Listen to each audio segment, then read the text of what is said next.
welcome back to That Engineering Girl. Today I wanted to share my story of getting my first F in engineering, and it's a story indeed. So I wanted to share my story, but I also thought we could do something fun. So I've decided to bake some crispy potatoes today as I tell my story. As I tell you my story.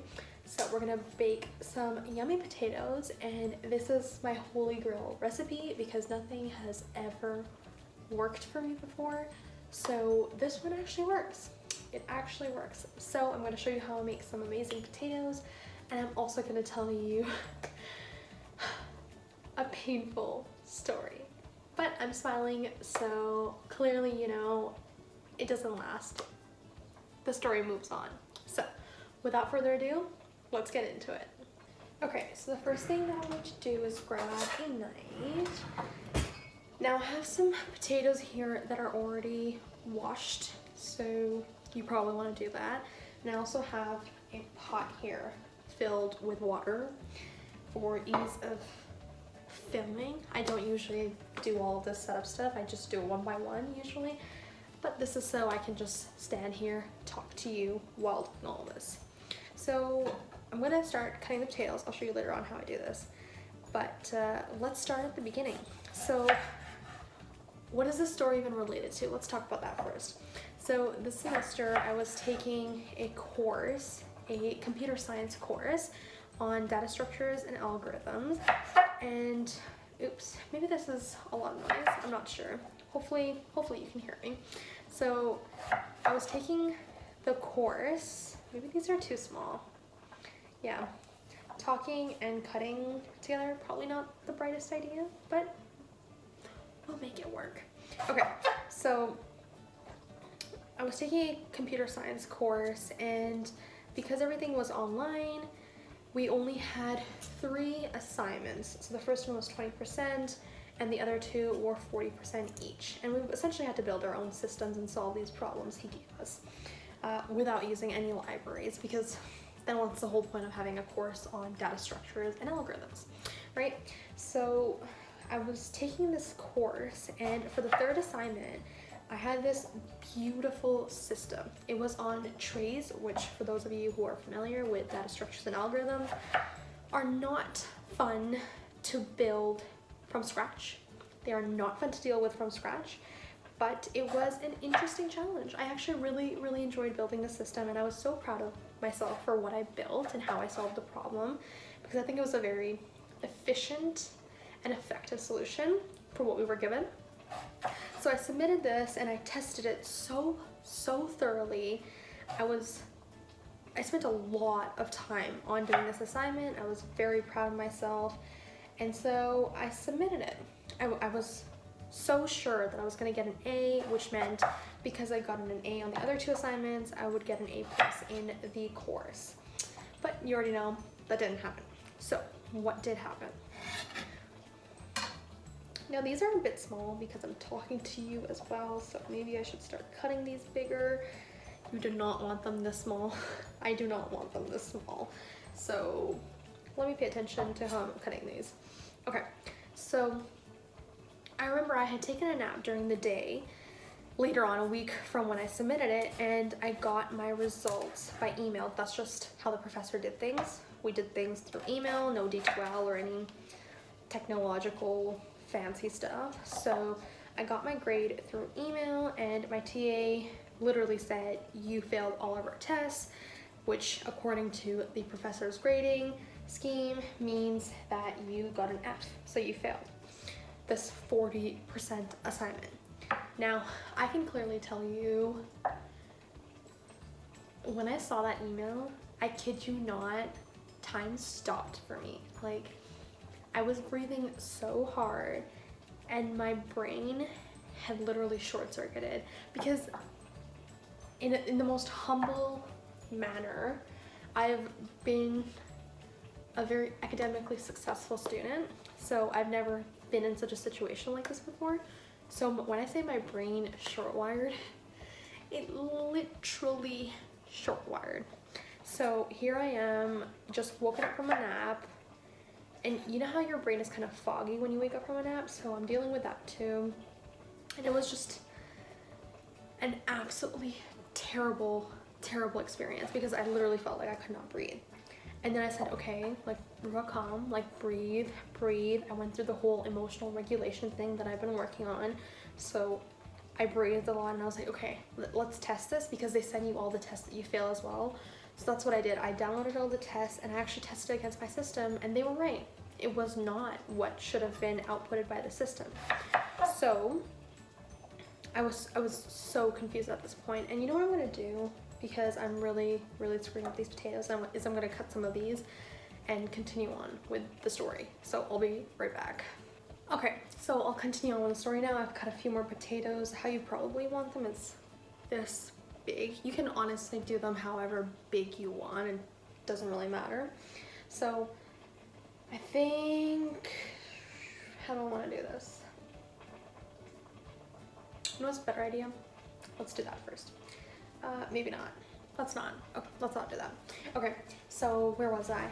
Yes, I just tested the system against the test that the TA used to mark the assignment, and my system actually did not do what was expected, and I was so confused, so baffled, and really sad, to be honest. And what I'm doing is I'm putting the potatoes in the water now. Hopefully you can see that. So I have this pot filled halfway with some water. Now I'm putting the potatoes in. So I did that. I was really sad, and I was panicking even more at this point, but I was telling myself to breathe, because gotta regulate, right? Gotta calm yourself down. And so I looked through my code, because I was so curious at this point as to, okay, well, why isn't it doing what I expected? I built this so thoroughly.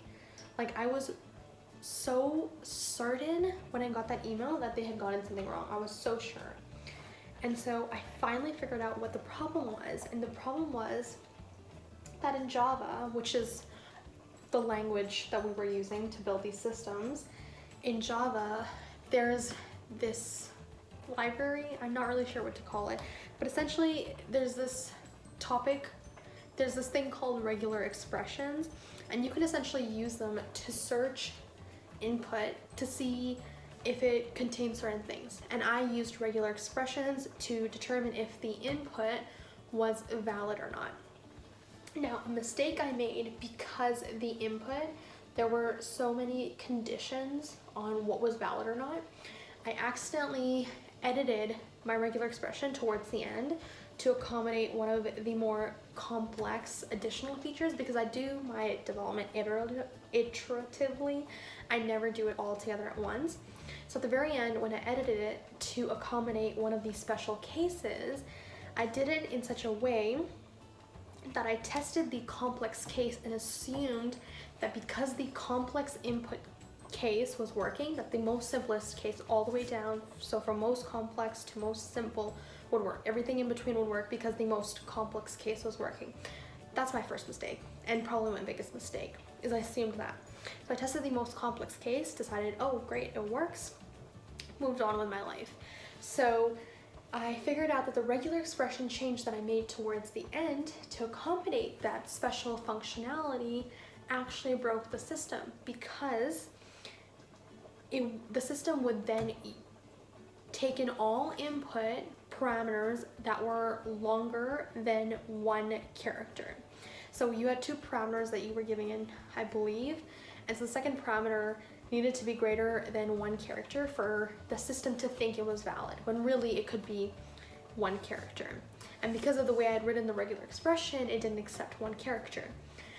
Now, unfortunate for me, the professor only used test cases with one character inputs. And that is why my entire system failed. Not because of the actual data structures or algorithms or the actual meat of the system itself, because of the input-output parsing mistake that I had made with the regular expression. So that was the mistake that I made, and I suffered for greatly. But I'll continue on with the story, but first let's deal with this, get this on the stove. So I'm gonna move this. And what you're gonna do is, you have your potatoes in here. So what you're gonna do is you're gonna take some salt and some baking soda, and you're gonna sprinkle it a little bit. So let's put in some baking soda. Don't really know how much. Kind of just eyeball it, to be honest. Maybe a teaspoon. I use my intuition a lot. My dad's always commenting on how I never measure anything.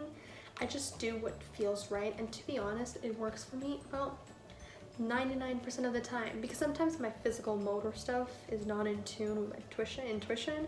Sometimes I sprinkle too much, but alas, I digress. My point is, hopefully you're in tune as much with your intuition as I am, and so you'll know what I'm saying when I say put in what feels right for you. So we put in some baking soda, and I'm gonna do the thing that I always tell people not to do, which is double dip. So I'm gonna use the same spoon and add some salt.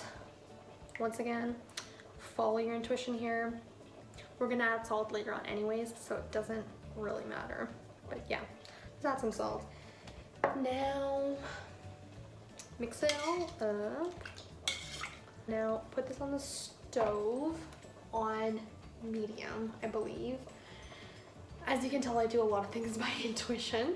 So put this on medium and boil them until they're about half cooked. You're looking for a crumbly exterior, okay? Let's go with that. So let's get this on the stove, and I'm gonna continue on with the story in a little bit. Okay, so I grabbed about 11 garlic pieces. This is totally up to you. You can add more, add less, depending on your taste. I just chose how many felt right. And now we're going to use this lovely contraption here to mince them for us. It's actually very easy to do it by hand. There are some neat tricks to do it, but I won't be using those. So, where was I? Yes, I figured out what happened with the program. Then I crashed myself a small pity party. I hosted that for myself for about 5 minutes, I would say. Once I did that, my sisters were actually out of the house. They came back home, and so I met them in the stairs and I explained everything. Cried myself another pity party, and they're like, you should message the professor, try to figure out things with him. Why is this so hard?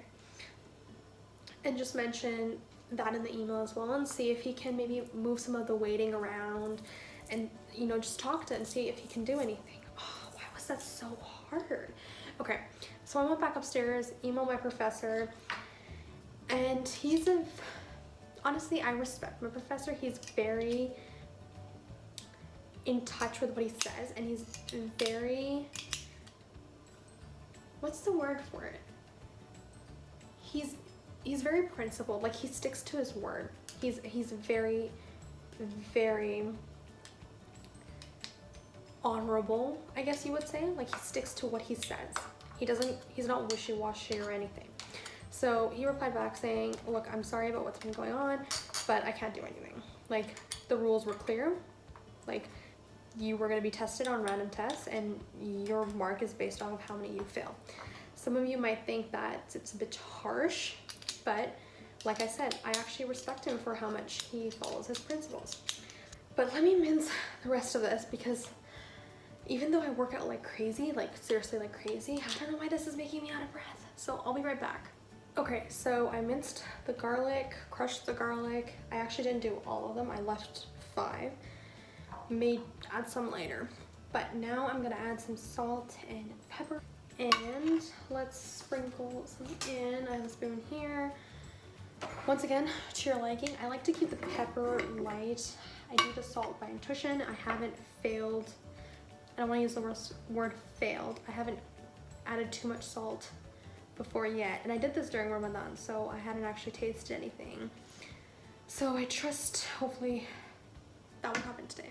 Anywho, let's add some salt, pepper. I think that should be fine.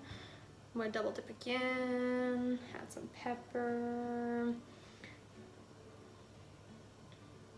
Now what else do I need for this? Okay, I think that should be fine. We'll see. We'll see. Okay, so I had emailed the professor. He said, no, I'm not gonna do anything, essentially. And so I wallowed in my self-pity for a bit. And a few days later, I actually caught up with one of my professors who, honestly, I think of him as a mentor, really. Like I've talked to him a lot for different things, and he's provided some really good advice. And he is essentially a mentor for me. So I went and spoke with him. He gave me his opinion, and he actually mentioned how I could actually reappraise the grade. And I did not know about that before.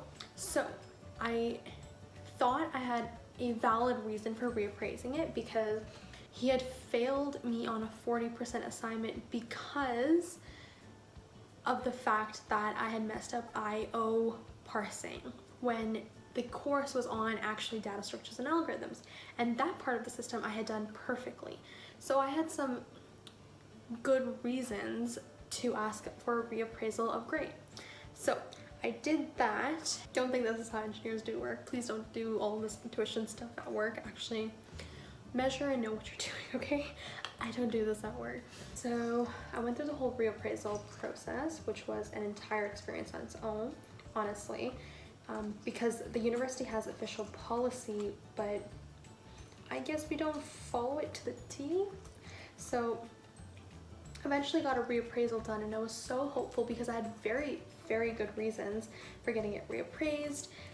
Now, unfortunately, the person that reappraised my assignment, he used the exact same method of testing.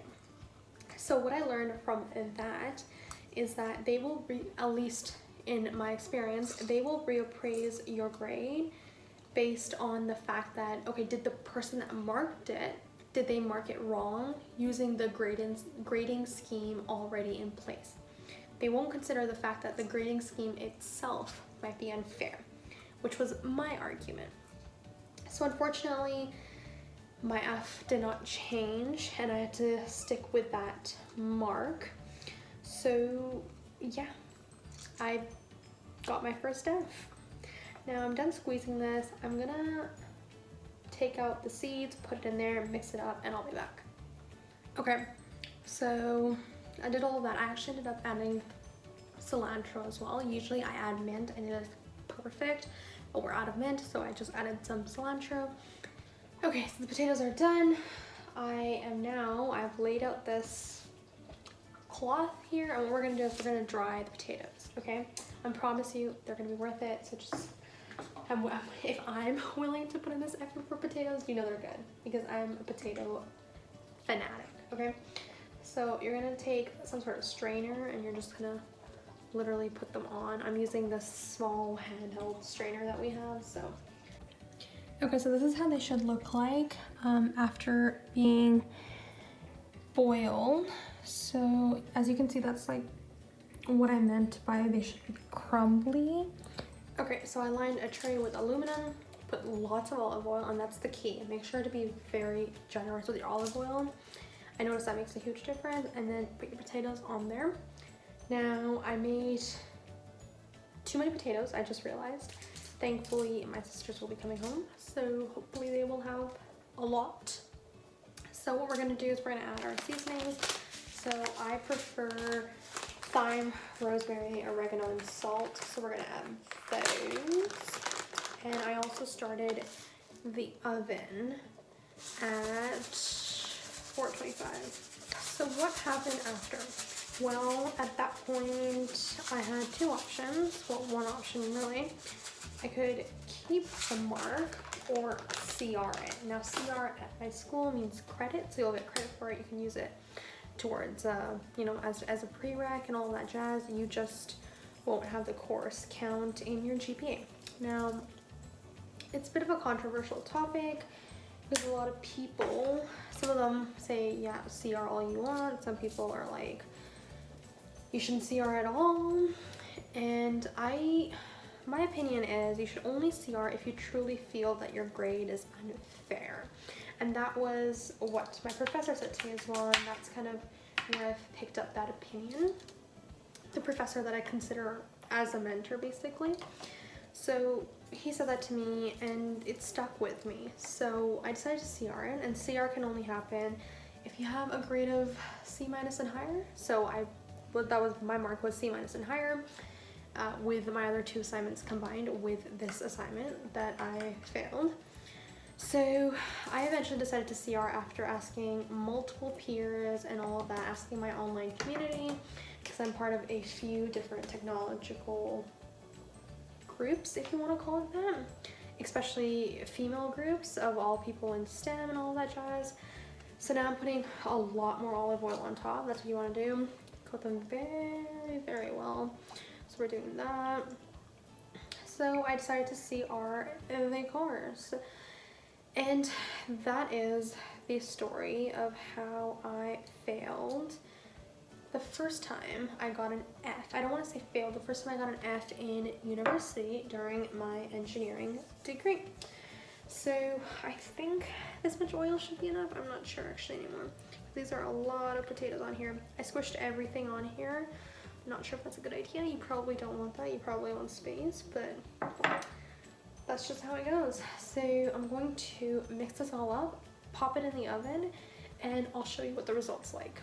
And I'll be back with lessons learned from this experience.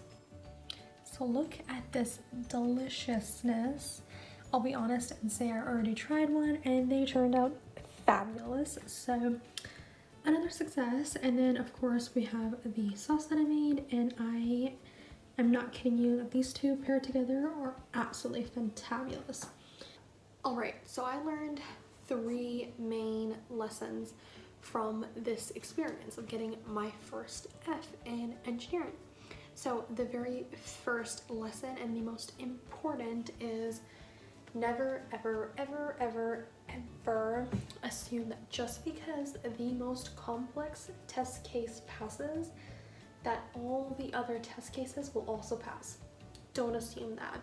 Every single time, run all of the tests again to make sure that you haven't broken anything that's already been developed by adding a new feature. That is the number one thing that developers, in my opinion, need to keep in mind. This is a golden rule, but at least I forgot it. So this is a very important lesson, that test everything. Don't rely on the most complex case. Now, the second lesson I learned is take accountability for literally everything. It is the way to level up, so to say, in life. So what I mean by this is take accountability. Never once during this experience did I say, oh, it's not my fault, or oh, it's not that big of a deal, or oh, why are you doing this to me? You wronged me, and so on and so forth. Even during the reappraisal, I made it very clear that I'm doing a reappraisal because I don't agree with the grading scheme. I believe that the grading scheme is unfair. It doesn't reflect my actual knowledge and success in the assignment in relation to the actual course content. So that was my argument. I never ever said that, oh, it's not my fault, or oh, woe is to me and look at what happened to me, right? Take accountability for everything. It will seriously level you up. Now, the third lesson I learned is that you'll move on. You'll move on from your failures. In the moment, it might feel like your world is ending and, oh my God, I don't know what I'm gonna do from here. I can't move, to you moving. Remember, we learn, we grow, we move, right? We will always move. So let it be. Trust the process, do what you can, and then understand that you will move on. That you need to learn from it. Because as my professor says, experience is not what happens to you. Experience is what you do with what happens to you. So learn from your experiences and all will be good. All will be good. So with that, I'm gonna go and enjoy these delicious potatoes and sauce, and I hope you try out this recipe and I hope you enjoyed this video. Until next time.